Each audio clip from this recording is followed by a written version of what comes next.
प्रामुख्याने 1 मे पासून महाराष्ट्रामध्ये रिक्षा, टॅक्सी चालक तसेच भविष्यामध्ये ओला, उबेर, रॅपिडो किंवा बाईक टॅक्सी यांचं प्रमाण फार मोठ्या प्रमाणामध्ये मुंबई आणि MMR क्षेत्रामध्ये आहे आणि मराठी भाषिकांना हिंदी भाषा न समजणाऱ्या काही लोकांनी केलेल्या तक्रारीवरून आपण 1 मे पासून RTOच्या माध्यमातून एक उपक्रम आपण करतोय आणि त्या उपक्रमाच्या माध्यमातून तो जो रिक्षा चालक आहे त्याला किंवा टॅक्सी चालक आहे त्याला मराठी भाषा येते की नाही हे आपण तपासणार आहोत।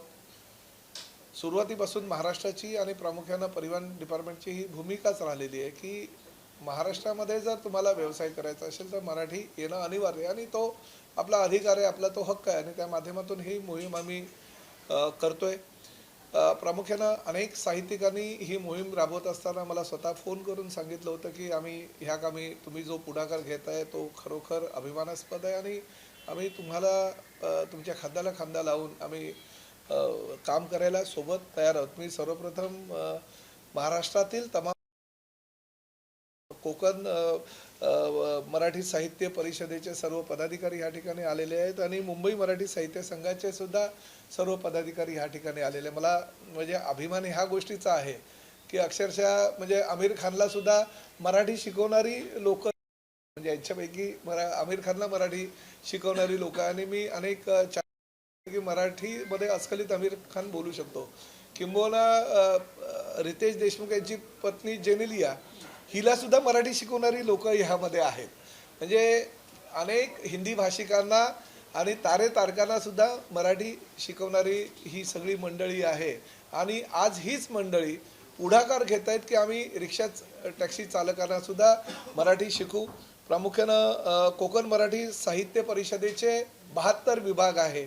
या 72 विभागांना आता जबाबदारी उचललेली आहे की आम्ही आमचे विविध ठिकाणी जे विभाग आहेत त्या विभागाच्या आम्ही आमच्या शाखेला कळू आणि त्या माध्यमातून एक रिक्षा आणि टॅक्सी चालकांना मराठी अतिशय सोप्या भाषेमध्ये कळेल आणि समजेल आणि त्याला बोलता येईल अशा पद्धतीने आम्ही एक अभ्यासक्रम आता तयार करतोय आणि आजच ते अभ्यासक्रमाची कशी साधारण मांडणी असेल त्या पद्धतीने हे आताच बसून निर्णय घेणार आहेत। आणि त्याचबरोबर मुंबई मराठी साहित्य संघानं सुद्धा पुढाकार घेतलेले आहेत। मेंदळे ताईंचं मी मनापासून आभार व्यक्त करतो कारण लोकमान्य टिळकांच्या नात असलेल्या आमच्या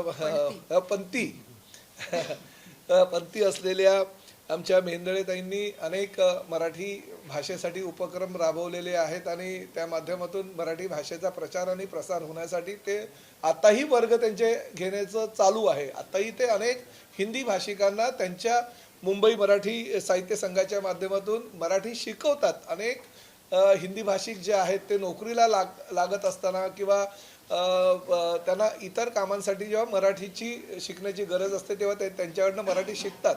आणि अजून एक महत्त्वाचं म्हणजे मराठी भाषा शिकल्यानंतर समोरच्या व्यक्तीला मुंबई मराठी साहित्य संघाच्या वतीनं प्रमाणपत्र दिलं जाते। ते प्रमाणपत्र राज्य शासनानं मंजूर केल्यानुसार आहे। म्हणजे एक प्रमाणपत्र त्यांचं असं नाही आहे की कुठल्या तरी संस्थेनं असंच दिलेलं आहे, राज्य शासनाचे मान्यता प्राप्त प्रमाणपत्र त्या देतात।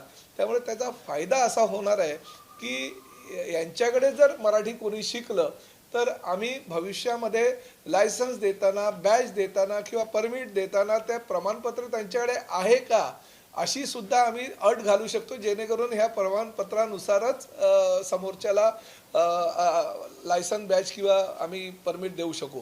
त्यामुळे अतिशय सकारात्मक भूमिका ही मराठी साहित्य संघाने घेतलेली आहे। कौशल इनामदार ज्यांचं पहिलं गीत लाभले आम्हास भाग्य बोलतो मराठी हे पहिलं गीत त्यांनी मराठी भाषेविषयी आणि अभिमान गीत त्यांनी गायलं होतं आणि ठाण्याच्याच दादोजी कोंडदेव स्टेडियमवर त्यांनी ते पहिलं अभिमान गीत सादर केलं होतं। आशाताई त्या कार्यक्रमाला होत्या आणि त्यांच्यासमोर त्यांनी ते अभिमान गीत 25 वर्षापूर्वी सादर केलं होतं आणि मी साक्षीदार आहे त्या गोष्टीचा। त्यामुळे कदाचित आता कौशल इनामदार सुद्धा यामध्ये पुढाकार घेत आहेत। 27 तारखेला आम्ही त्यांच्याबरोबर बैठक घेतोय आणि मराठी भाषेचा प्रचार प्रसार व्हावा, वादविवाद टाळू नये आणि वादविवाद होत असताना FIR होतात, तक्रारी दाखल होतात, पोलिसांमध्ये गुन्हे दाखल होतात, ते गुन्हे होऊ नये यासाठी आम्ही हा उपक्रम राबवतोय. प्रामुख्यानं कोकण मराठी साहित्य परिषद किंवा मुंबई मराठी साहित्य संघाच्या वतीनं जर ह्या ट्युशन्स किंवा मराठी शिकवण्याची मोहीम राबवली गेली तर खरोखर त्या हिंदी भाषिक रिक्षा टॅक्सी ड्रायव्हरसुद्धा मराठी येऊ शकेल.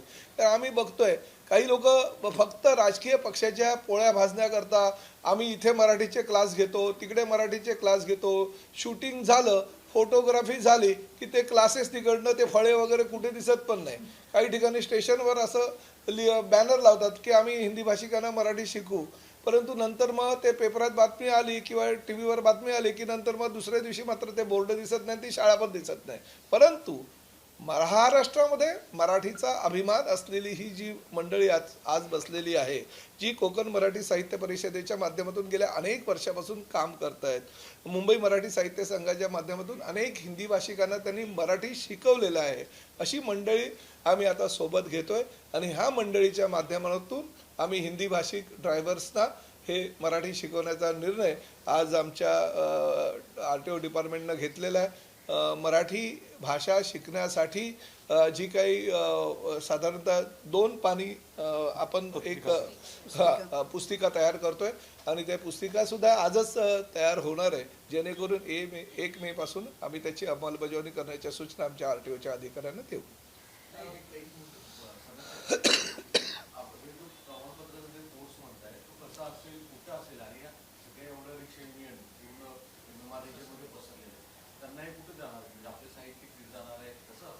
नाही, मी सांगितलं ना 72 शाखा आता त्या संदर्भात म्हणजे आमची आता बैठक झाली, परंतु मला असं वाटतं की ह्या संदर्भात आता कशा पद्धतीनं होईल त्याचं मेंदळे मॅडम आणि आमचे बाकीचे लोक मार्गदर्शन करतील.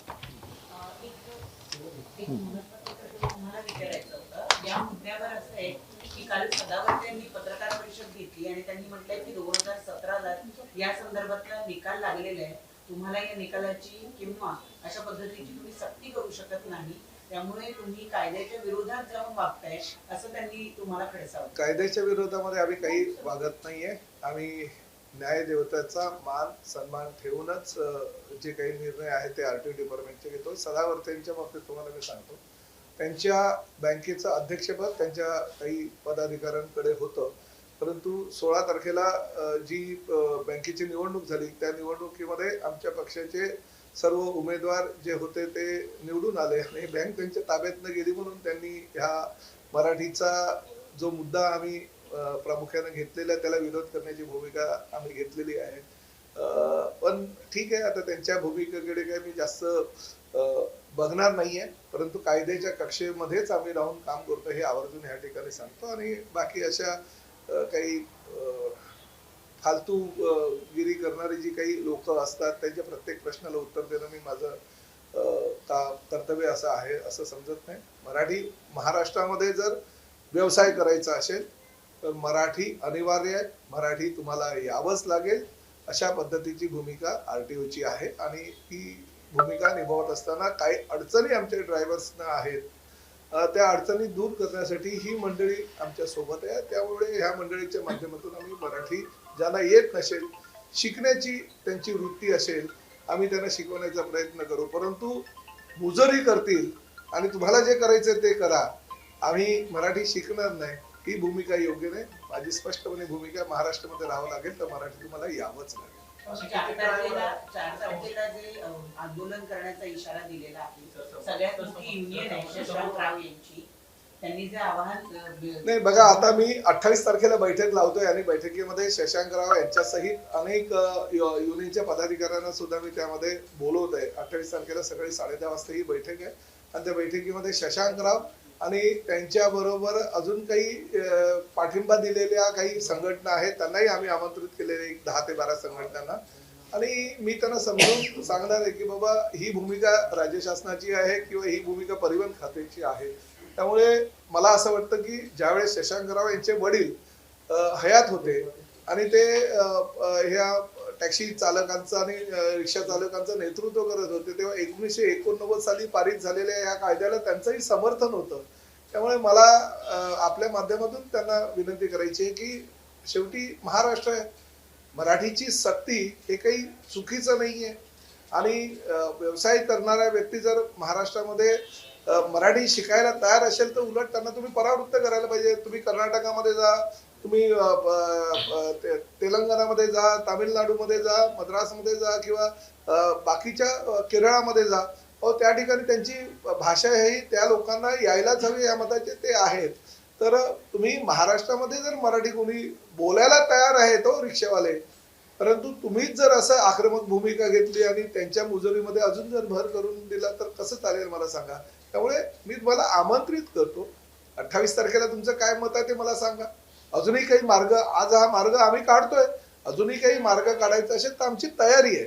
परंतु कृपा करून मी सांगतो, महाराष्ट्रामध्ये तुम्ही मुजोरी करू नका. महाराष्ट्रामध्ये व्यवसाय करायचा असेल तर तुम्हाला मराठी आलंच पाहिजे. नाही, आम्ही प्रामुख्यानं आज ही जी भूमिका आहे ही भूमिका आम्ही मांडली. कोकण मराठी साहित्य परिषद आणि मुंबई मराठी साहित्य संघाने ही जबाबदारी घेतलेली आहे. तुम्हाला मराठी बोलता येतं का, तुम्हाला मराठी समजतं का. आम्ही काय लिहायला वाचायला सांगत नाही, आम्ही काय परीक्षा घेत नाहीये त्यांची, परंतु जो नियम आहे त्या नियमानुसार तुम्हाला परवाने दिले गेलेले आहेत का याची पाहणी करणार आहोत. आमचे जर आरटीओचे अधिकारी चुकले असते, आमच्या आरटीओच्या अधिकाऱ्यांनी जर चुकीचे काही लायसन्स दिले असतील, बॅच दिले असतील, परमिट दिले असेल तर आम्ही आरटीओच्या अधिकाऱ्यांवर सुद्धा कारवाई करायला कुचराई करणार नाही, आम्ही त्यांच्यावरही कारवाई करू.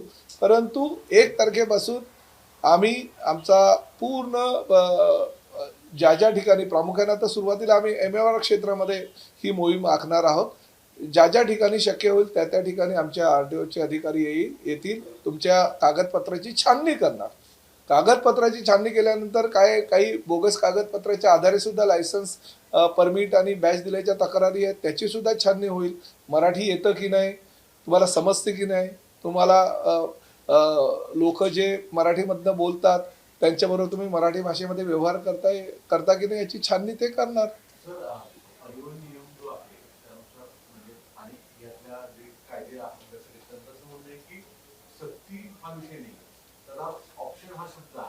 हा, मग आम्ही तेच म्हणतो ना, पर्याय तोच मराठी. सक्ती म्हणजे आमचं म्हणणं असं, तुम्हाला निदान तेवढं तरी मराठी यायला पाहिजे जो मराठी पॅसेंजर बसल्यानंतर तो जर मराठीमध्ये त्यांनी संवाद केला तर तो त्याचे संवाद तुम्हाला समजले पाहिजेत किंवा तुम्ही त्यांच्याबरोबर मराठीमध्ये संवाद साधला पाहिजे. आम्ही सक्ती असं म्हणत नाही त्यांच्याकडे, काय आम्ही पूर्ण मराठीचं साहित्य आणि मराठीचं रचना सगळं काही ते मागत नाहीये. ते तेवढं जेवढं मोजकं त्यांना मराठी हवं आहे ते त्याला चालवताना आम्ही अभ्यासक्रम पण असाच करतोय.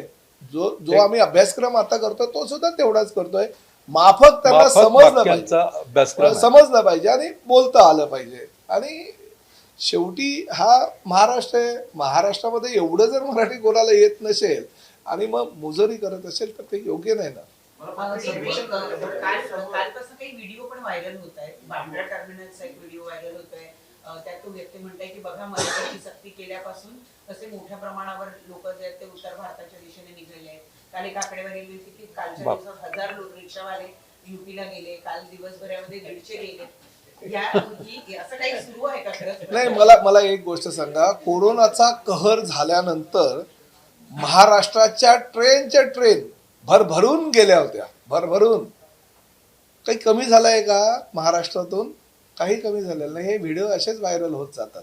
त्यामुळे त्या व्हिडिओला आणि मला असं वाटतं मराठी बोलता येत नाही किंवा मराठी समजत नाही म्हणून बाहेर जाणारे अजून कोणी लोक मराठीला मावशी संबोधणारे सुद्धा आहेत आणि चक्क मराठीमध्ये आपल्याशी संवाद साधणारे अनेक हिंदी भाषिक आहेत. त्यामुळे आणि प्रश्न पहिला असा आहे की आम्ही कुणाचीही रोजी रोटी बंद करायचा बिलकुल भूमिका शासनाची नाही, परिवहन खात्याची नाही. उलट रोजी रोटी वाढावी यासाठी प्रयत्न करणारं हे शासन आहे.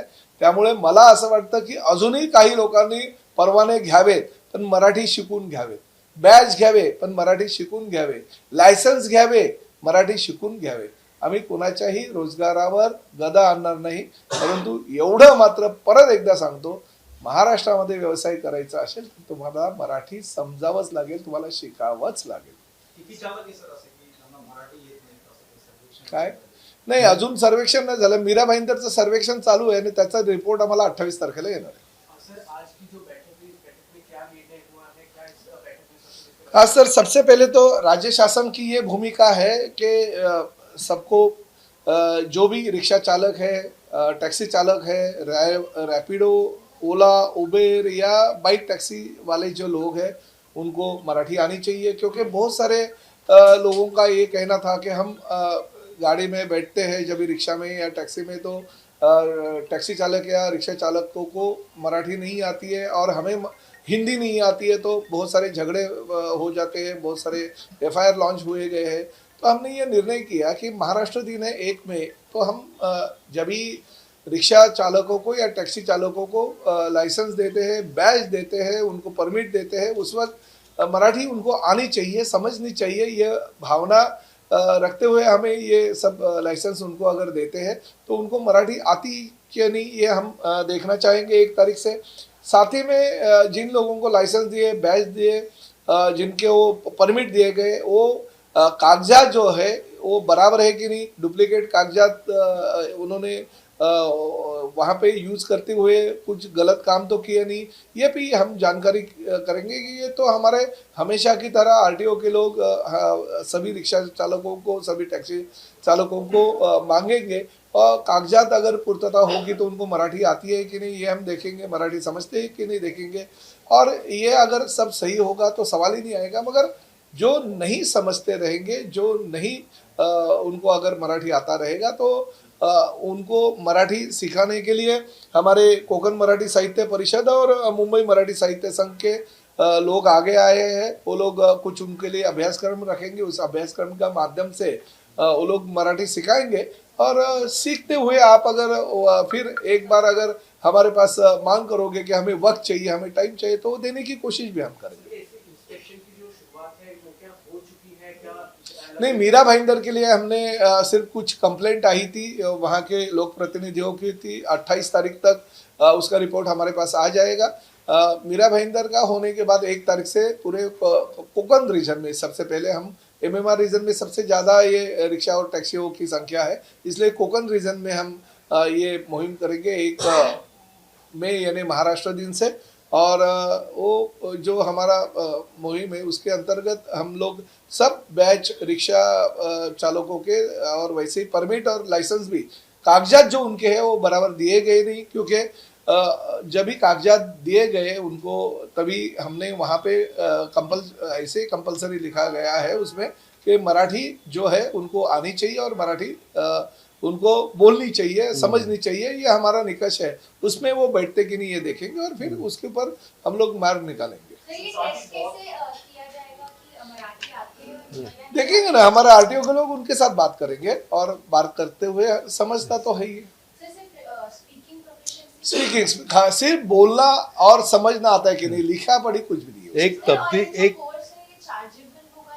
नहीं कुछ भी नहीं, गवर्नमेंट की ओर से देगा और कोई फ्री ऑफ कॉस्ट सब मिलेगा। बड़ी संख्या में जो ड्राइवर हैं या टैक्सी ऑटो, उनमें ये अनाउंसमेंट के बाद काफी एक डर सा माहौल भी है, उन्हें क्या कहना चाहेंगे आप? अरे डर निकालने के लिए तो ये सब कर रहे हैं। डर के मारे इस महाराष्ट्र में कोई भी व्यवसाय मत करो भाई, सीखो मराठी बहुत अच्छी है और हिंदी और मराठी में ज्यादा फर्क नहीं है।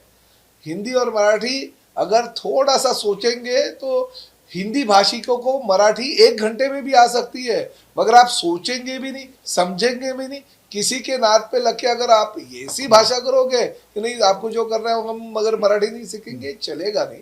ये राज्य शासन मराठी भाषिकों को राज्य शासन है, मराठी भाषिकों को ज्यादा से ज्यादा प्रोत्साहन देने वाला ये हमारा राज्य शासन है और इस माध्यम से आप भी मराठी सीखो, आपका उसको फायदा ही है, नुकसान थोड़ी है। थोड़ी पैसे कोई मांग रहे हैं आपको सिखाने के लिए। एक तब्दीली खाली मैं बोलता हूँ, उससे आपके सब ये जाएंगे। हम माफक मराठी के बारे में बोलते हैं, ये जो बोलते हैं मराठी आनी चाहिए तो उस हिसाब से पूरी मराठी आनी चाहिए ऐसा नहीं। व्यवहार के लिए जो लगती है, मैं रिक्शा में बैठने के बाद कहाँ जाते हो, कैसे जाते हो, कितने पैसे हो गए, ये जो 10 सेंटेंस है मेरे ख्याल से 10 या 20 सेंटेंस होंगे, वो उतने ही करने हैं।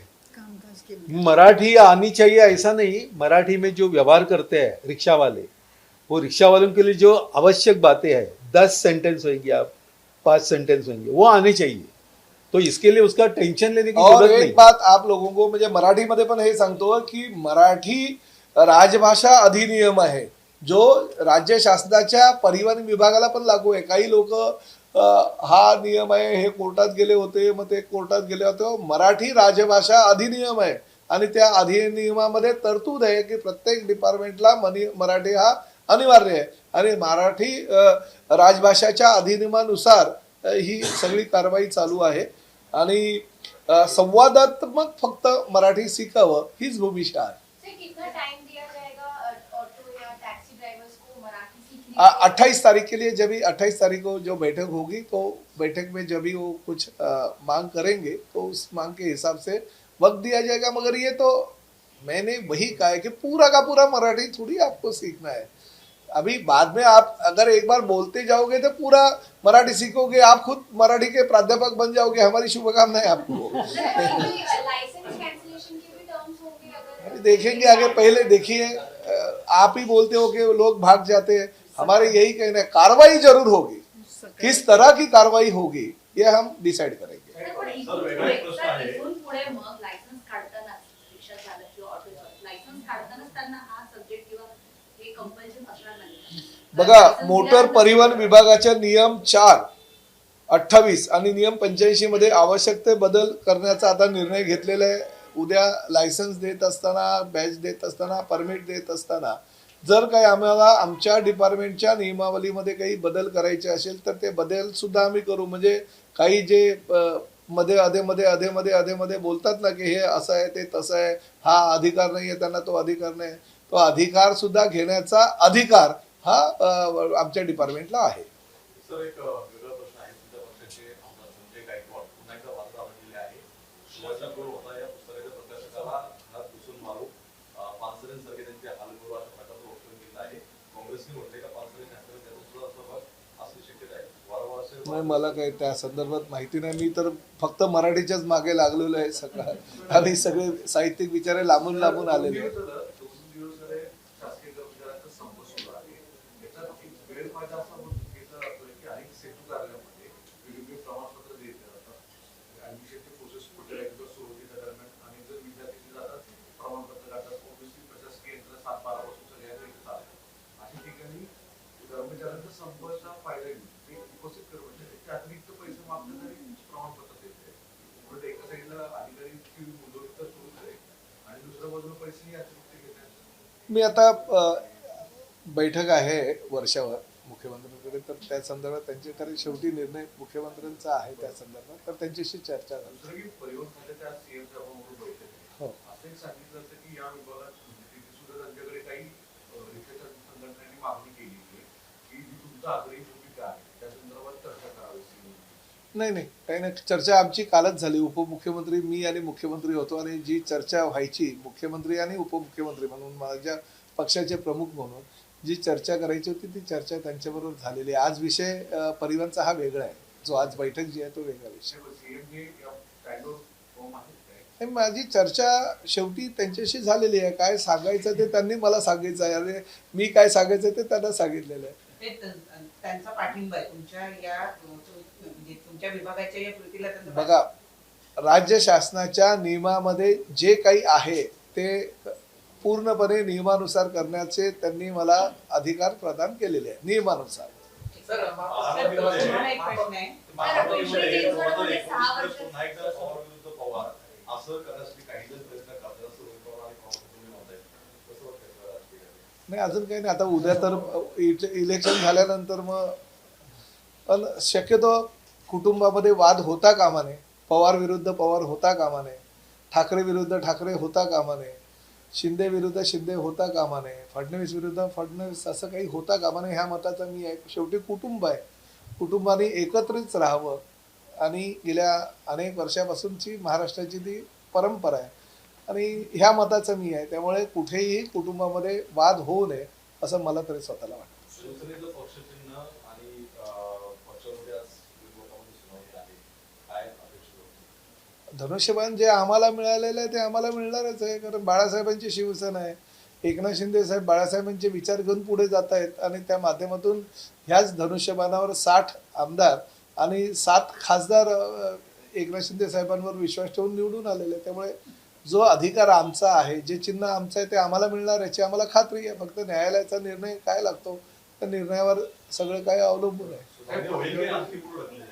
काय कल्पना नाही, न्यायाधीशानं विचार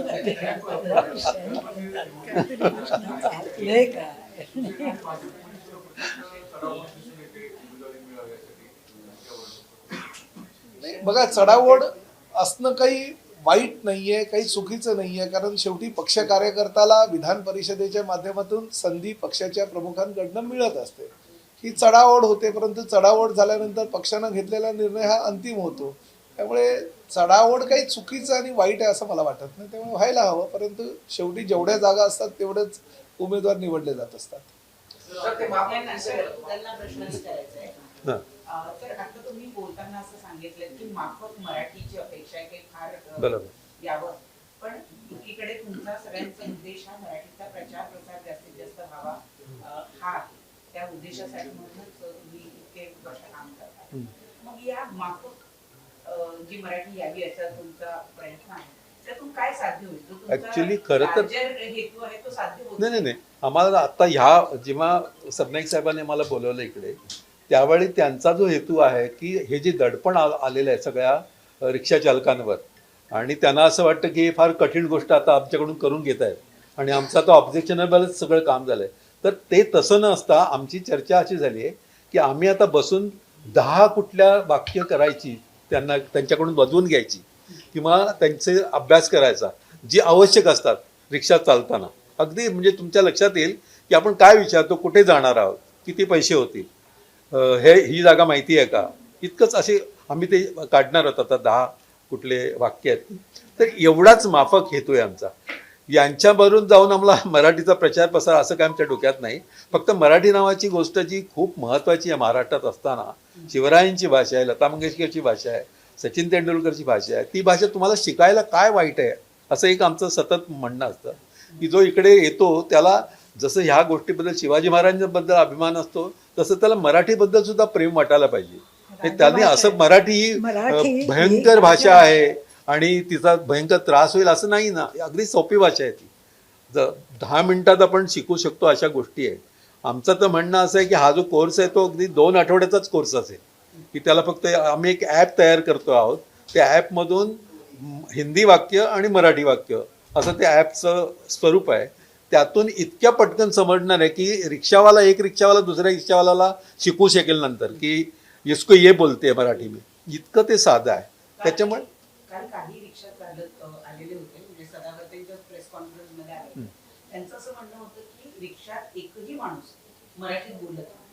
बरोबर, म्हणजे त्यांचं असं म्हणणं आहे की जी मराठी माणसं आहे ती सुद्धा मराठीत बोलत नाही. मग आता या प्रसंगावरून म्हणजे आता एकीकडे आपण जे हिंदी भाषी आहे त्यांना सांगतोय की तुम्ही मराठी बोला, मराठी भाषिकांना तुम्ही काय सांगता? नाही, आता कसं आहे की काही ठिकाणी जिथे खूप इंग्रजीचं किंवा हिंदीचं प्रमाण झालं तर ते हिंदी बोलतात आपण मानतो. पण ठाण्यासारख्या ठिकाणी तो माणूस जर का भिवंडीवरून येत असेल, तो माणूस कुठल्या तरी गावातून येत असेल, तो हिंदी नाही बोलत, तो मराठीच बोलत. सगळा जो समाज इकडचा आहे, म्हणजे आता नवी मुंबई घ्या, पालघर घ्या, ठाणं घ्या, इथे सगळे असे हिंदी बोलणारी नाहीत, मराठी बोलणारी जास्त आहे. हिंदी बोलणारा जो बेल्ट आहे तो वेगळा आहे, ती सगळी शहरी लोक आहेत. पण तुम्ही जरा क्रॉस केलात, थोडंसं आउटस्कटला गेलात की तुम्हाला कळतं की मराठी लोक आहेत ती आणि ते मराठी बोलतात. त्याच्यामुळे प्रश्न असा आहे की जे लोक मराठीतून बोलतात ना त्यांच्यासाठी आपण सगळं हे करतो आहोत. आणि हिंदी सगळे बोलतात म्हणून सगळ्यांनी हिंदीत आता बोलायला पाहिजे, त्याच्याऐवजी असा एक अप्रोच करायला काय हरकत आहे की मराठी पण बोला की थोडंसं मराठी बोला, कामापुरतं मराठी बोला, तेवढं ते यायला हरकत नाही ना. म्हणजे आपण महाराष्ट्रात राहतो तर असं तर व्हायला पाहिजे.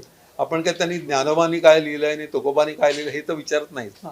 आपण साधंच त्यांना सांगतो की 4 वाक्य बोलता आली पाहिजे आणि बोलतात. मी अनेक ठिकाणी बघितलं की त्यांना जेव्हा कळतं की ह्या माणसाला मराठीच आपलं हिंदी येतच नाही अजिबात, म्हणजे माझी समजा आई आली तिला हिंदी नसेल तर तो बोलतो, हिंदी बोलणारा माणूस मराठीत ट्राय करतो सांगायला. तर मेंदळे मॅडम काय म्हणतात? मी मुंबई मराठी साहित्य संघातर्फे बोलते आहे आणि आम्ही गेली 40-45 वर्ष अमराठी लोकांना मराठी शिकवत आहे. तिथे तरी बार्शी गुजराती असे अनेक लोक आमच्याकडनं मराठी शिकून गेलेत. आम्हाला काही मराठी साहित्यिक तयार करायचे नाही आहेत किंवा मराठीचे अभ्यासक तयार करायचे नाहीत. पण महाराष्ट्रात तुम्ही राहता, महाराष्ट्राची राजभाषा ही मराठी आहे. आपण बंगालमध्ये गेलो तर आपण मराठीत तिथे बोललो तर त्या लोकांना कळणार आहे का? आपण चेन्नईला गेलो तर तिथे आपण मराठीत बोललो तर त्यांना कळणार आहे का?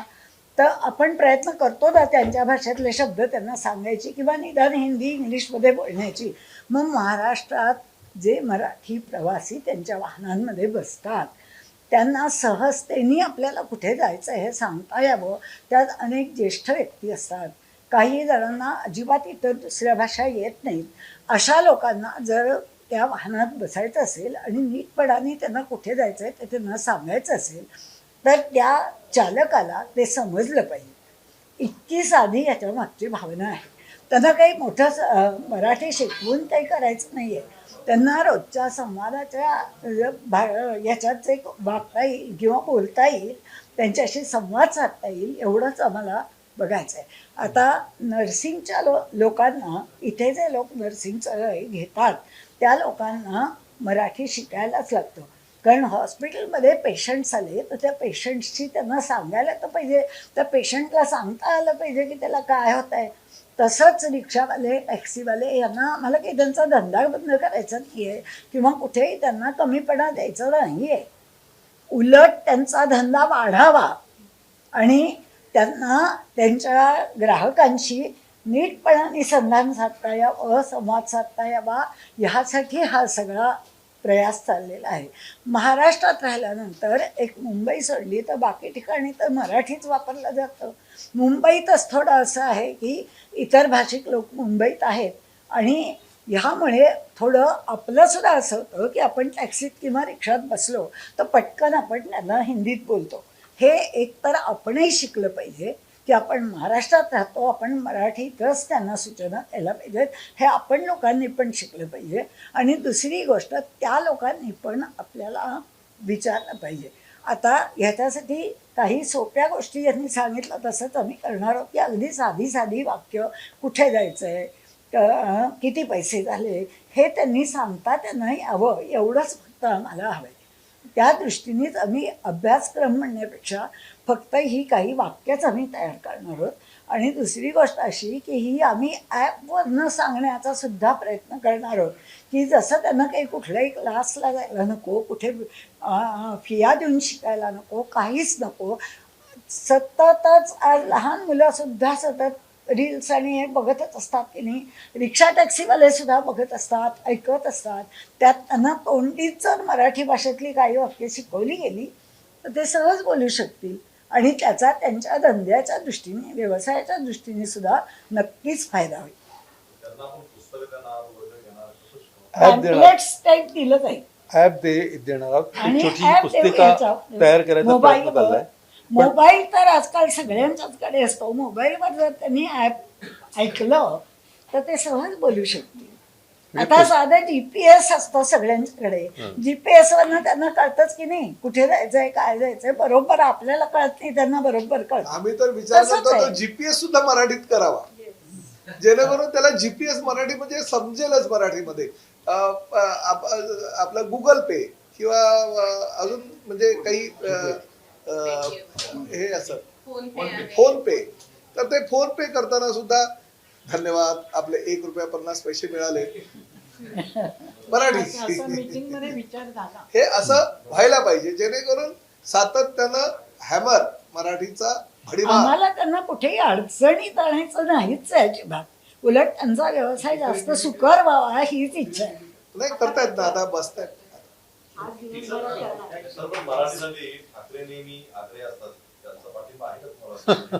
कल्पना नाही, आपण माझ्याशी त्यांनाच विचारलं पाहिजे. आपण विचार नाही. पण मराठीसाठी मला असं वाटतं की मराठीसाठी महाराष्ट्रातल्या तमाम राजकीय पक्ष हा पाठिंबाच देत असतो. हा इतिहास आहे. काही कुठल्या मराठीचा ठेका काय कुठल्या एका पक्षानं घेतलेला नाहीये. त्यामुळे मराठीसाठी सगळे एकवटतात आणि हा आणि पक्षीय किंवा असा विषयच नाहीये. पण एकीकडे मनसेनं उपक्रम राबवलाय की मला मराठी येतं, मला मराठी समजतं, माझ्या रिक्षात बसून तुम्ही प्रवास करू शकता. अशा संदर्भात चांगलं आहे ना, आनंद आहे दिशा न लावलेली आहे. आनंद आहे त्यांना जे आणि जे शक्य आहे ते म्हणजे- त्यांनी मराठीसाठी करावं. सगळ्यांना मला आव्हान आहे उलट सगळ्या राजकीय पक्षांना की त्यांनी आपापल्या पक्षाच्या संघटनेचे जे पदाधिकारी आणि कार्यकर्ते जे रिक्षा चालवतात टॅक्सी चालवतात किंबहुना त्यांना जरी सुरुवात केली मराठी शिकवायला तरी मला असं वाटतं हे प्रश्नच निर्माण होणार नाहीत. सर, अभी वेस्ट बंगाल और तमिलनाडु में इलेक्शन में आपकी अलायंस पार्टी वहाँ पर भाजपा की क्या कहेंगे, क्या उम्मीद कर रहे हैं इस बार? नहीं मुझे पता नहीं जो चीज मुझे पता नहीं पश्चिम बंगाल के इलेक्शन ठीक है नहीं आज तो हम सिर्फ ये मराठी के ऊपर चर्चा करें। धन्यवाद।